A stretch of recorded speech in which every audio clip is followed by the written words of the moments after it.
Siguiendo con esta situación del año 20 en adelante, logrado el objetivo, la provincia de Entre Ríos, ya es Entre Ríos, Corrientes ha logrado su autonomía, Misiones también, es decir, vuelve al estado provincial. Pero lógicamente que Mansilla todavía es un tipo débil, porque siempre depende de dos fuentes, que son Santa Fe y Buenos Aires. Y precisamente Buenos Aires va a ser la más empeñosa en este momento. Es el momento que Buenos Aires quiere aprovechar para dar el golpe político. Por eso, ahora que no hay más peligro, aparentemente, el ramirismo está expulsado del país, ¿no es cierto?, va a buscar dar un golpe certero. ¿A quién le va a dar el golpe? A Córdoba, a Bustos. Buenos Aires no quiere que el Congreso se haga en Córdoba. Si bien lo aceptó en principio, fue nada más que para ganar tiempo, como dijimos, y contentar en cierta manera a Estanislao López y tranquilizar a Bustos. Pero Buenos Aires tiene firme su idea de dominar el escenario político en ese momento. Y Rivadavia es el más tenaz en ese sentido. Por eso Rivadavia apoya entusiastamente la venida al gobierno de Entre Ríos de Mansilla. Y de esa manera, poco a poco irá trabajando para convencer a López, a Ramírez, de dejar de lado el Congreso de Córdoba y buscar otro camino, otro horizonte. Manda al general Francisco de la Cruz como su enviado de Buenos Aires, que visita la provincia y convence, indudablemente. Es Buenos Aires la que manda un delegado especial para pedirles concretamente, o exigirles, si vamos al caso, que dejen de lado el Congreso de Córdoba, que dejen de lado la posibilidad de la ayuda a San Martín. Y Estanislao López, por más porque se precie de un caudillo que ayudó a San Martín, aquí la historia no cuenta esta situación de haber dejado ese enorme sacrificio que hacía San Martín de lado por los intereses políticos propios y por los intereses económicos propios. ¿Por qué? ¿Qué pasa con Estanislao López? Sabemos que busca dinero, ¿no? Por eso es que Buenos Aires, por ejemplo, le manda ganado. Le manda ganado. Muchas cabezas de ganado. Que parece ser que las puso, las estancias de Rosas pusieron ese ganado. Para, digamos así, Buenos Aires le encontró un lado flojo a López. Indudablemente. La picardía porteña estaba en plena ebullición. Por eso Estanislao López pasa a ser ahora, digamos, un satélite de las órdenes que recibe del gobierno de Martín Rodríguez y de Bernardino Rivadavia en especial. De esa manera, el general de la Cruz convence, ¿no es cierto? Se borra, se elimina la idea del Congreso de Córdoba y se perfila, digamos, la realización de un nuevo encuentro, de un nuevo congreso que tiene otras líneas, ¿no es cierto?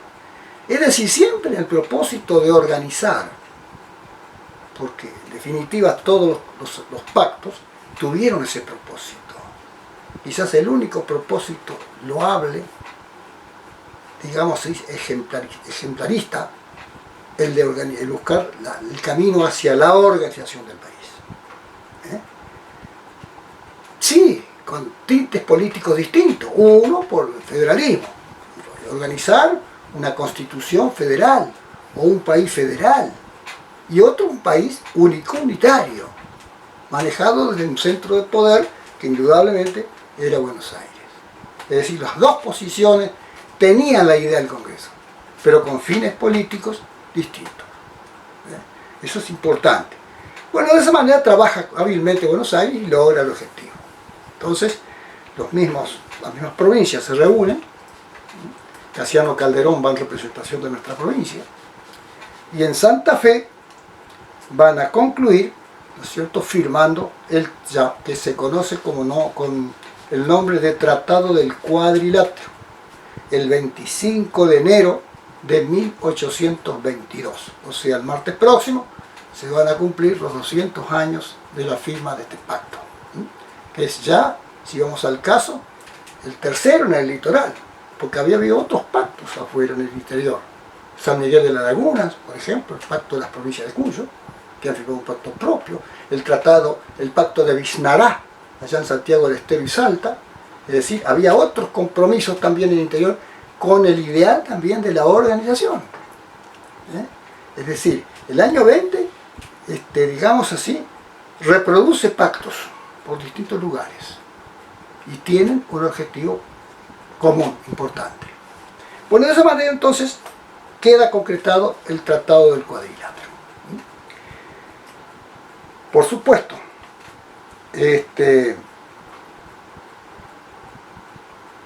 reunieron por supuesto en Santa Fe, y ahí se firma, digamos, una serie de puntos interesantes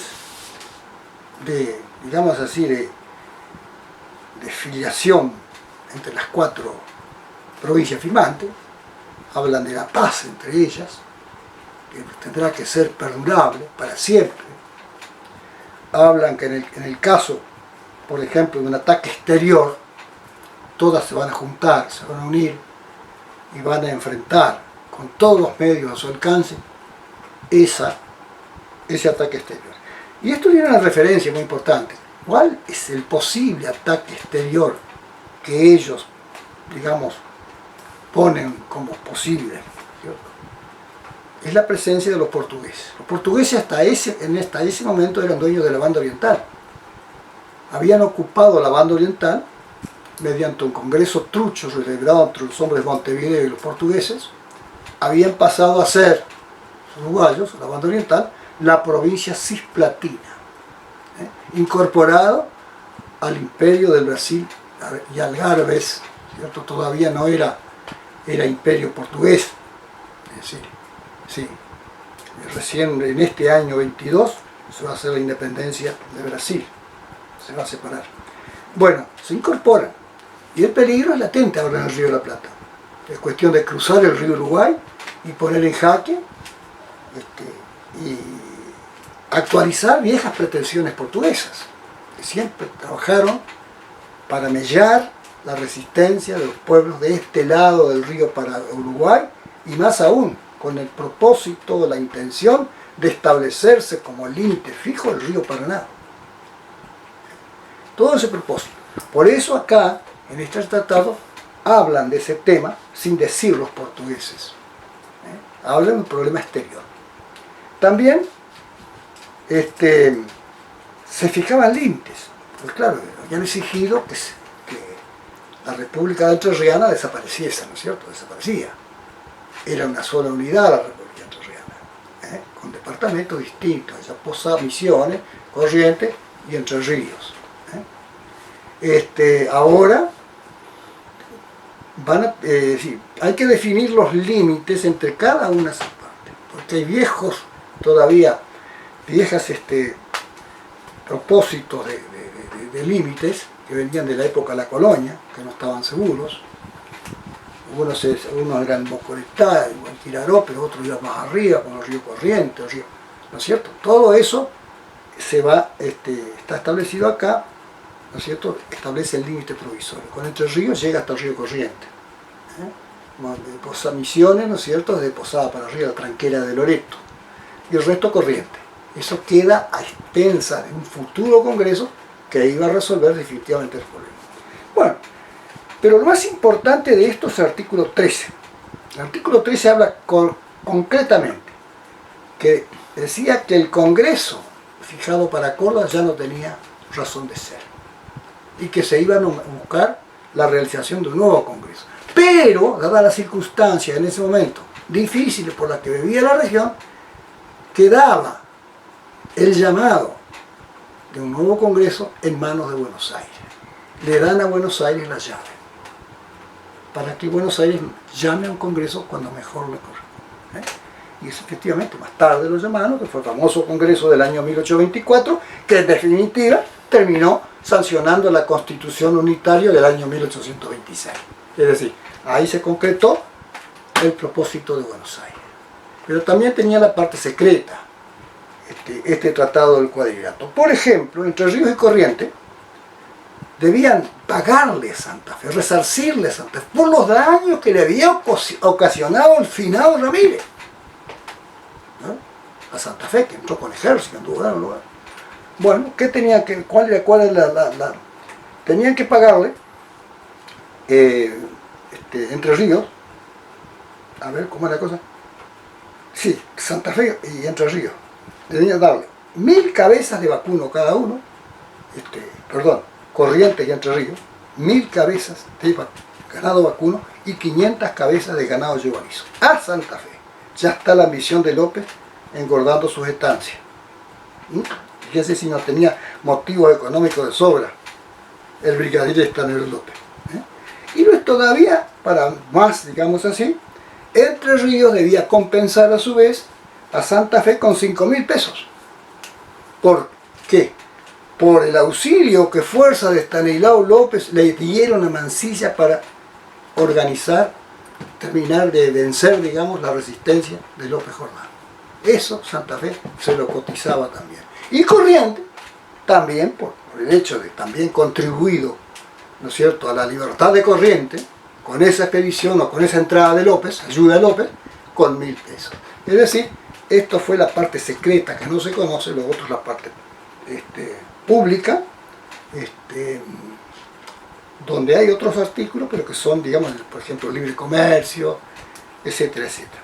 Bueno, este fue el Tratado del Cuadrilátero, ¿no es cierto? Como digo, es uno de los tantos que van jalonando el año, desde el 20 en adelante, ¿no es cierto? Todavía después van a venir otros, el tratado, por ejemplo, el Pacto Federal, la Liga Unitaria, que también tenía finalidad de organización, hasta llegar, con el tiempo después de las grandes guerras, al Acuerdo de San Nicolás, 1852, donde se concreta la realización del Congreso General Constituyente y en consecuencia la organización definitiva del país.